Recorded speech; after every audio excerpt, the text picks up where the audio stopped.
Mardi 4 juillet, la séance de questions au gouvernement à l'Assemblée nationale a été presque entièrement consacrée à la mort de Nahel et aux émeutes qui ont embrasé la France pendant plusieurs jours.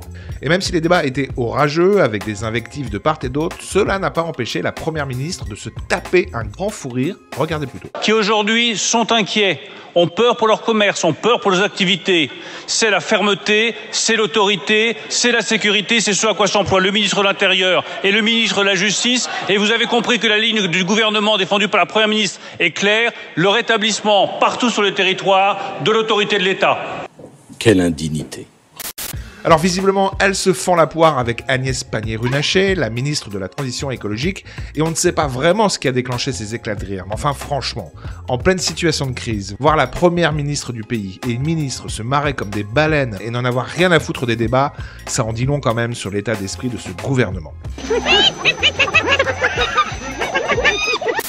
En bonus, je vous mets aussi cette petite séquence avec Yaël Braun-Pivet, présidente de l'Assemblée nationale, et membre du parti Renaissance bien sûr, qui semble elle aussi plus intéressée par les textos qu'elle envoie que par ce qui se raconte à l'Assemblée.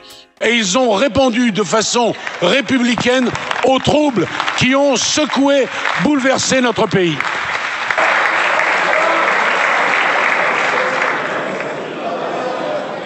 Merci, monsieur le ministre. Mais je rêve. Non, mais là, je crois que je rêve. Si vous avez regardé cette vidéo, c'est que vous ne devez pas trop aimer Macron comme moi. Je vous conseille donc mon top 10 des humiliations de Macron en 2022. Vous allez voir, c'est que du bonheur.